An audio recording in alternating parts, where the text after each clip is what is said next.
আসসালামু আলাইকুম বন্ধুরা, কেমন আছেন সবাই? আজকে আপনাদের জন্য নিয়ে আসলাম বুন্দিয়া বানানোর রেসিপি। আপনারা খুব সহজেই বাসায় বুন্দিয়া বানাতে পারবেন। প্রথমে বেসনের মধ্যে সামান্য পানি দিয়ে বুন্দিয়াগুলো বানানোর জন্য বেসনটা ভালোভাবে মেখে নিতে হবে।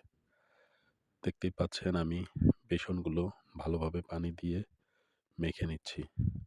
আপনারা চাইলে একবারে কখনো পানি দিবেন না। অল্প, অল্প করে পানি দিয়ে বেসনটা ভালোভাবে মেখে নিতে হবে। আমাদের বুন্দিয়া বানানোর জন্য বেসনটা খুবই ইম্পর্টেন্ট। কারণ বেসন যদি ভালোভাবে মাখা না হয় তাহলে আপনার বুন্দিয়াগুলো ভালো হবে না। এখন আমি আপনাদের দেখাবো আমাদের বুন্দিয়া বানানোর জন্য বেসনটা কেমন হয়েছে। একটা পাত্রের মধ্যে পানি দিয়ে আমি বেসনটা ভালোভাবে ১-২ ফোঁটা দিয়ে পরীক্ষা করে নিলাম। মাশাআল্লাহ, আমাদের বুন্দিয়ার জন্য বেসনটা পারফেক্ট হয়েছে। এখন এর মধ্যে ফুড কালার দিয়ে নিব। কারণ আমি ২ টা কালার করতে চাচ্ছি, যাতে বুন্দিয়া বানানোর পরে দেখতে অনেক সুন্দর লাগে। একটার মধ্যে রেড কালার দিয়েছি, এখন এর মধ্যে অরেঞ্জ কালার দিয়েছি। সুন্দর করে ভালোভাবে মেখে নিতে হবে।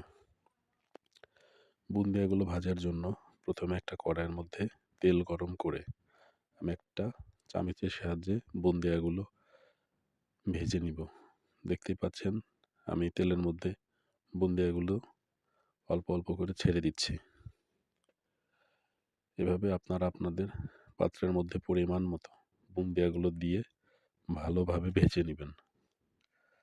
মাশাআল্লাহ, আমাদের বুন্দিয়ার কালারটা অনেক সুন্দর হয়েছে এবং বুন্দিয়াগুলো অনেক ভালো দেখাচ্ছে। এখন আমি বুন্দিয়াগুলো এপিট ওপিট করে ভালোভাবে ভেজে নিব, যেন বুন্দিয়াগুলো পুড়ে না যায়। আপনারা বুন্দিয়াগুলো বেশি ভাজবেন না, হালকা ভাজলেই বুন্দিয়া হয়ে যাবে। ৩০ সেকেন্ডের মতো আপনারা বুন্দিয়াগুলো ভাজবেন। এখন আমি রেড কালার করে রাখা বুন্দিয়াগুলো ভালোভাবে ভেজে নিব।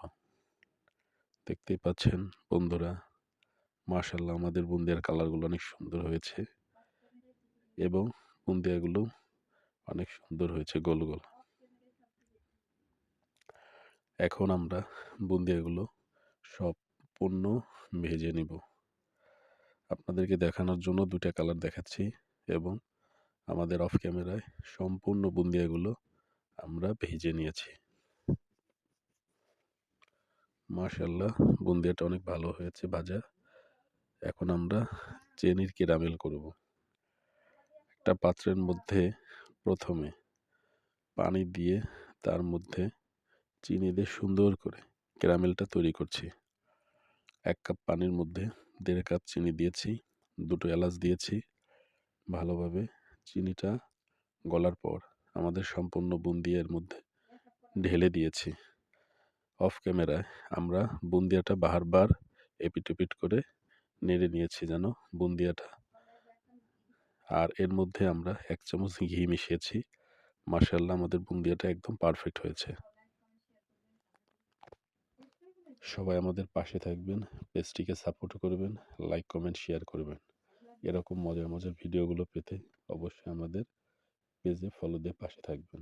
যে সকল ভাই এবং বোনেরা স্টার সেন্টার আছেন, তারা অবশ্যই আমাদের স্টার দিয়ে সাপোর্ট করবেন। ধন্যবাদ সবাইকে। সবাই আমাদের জন্য দোয়া করবেন। আসসালামু আলাইকুম।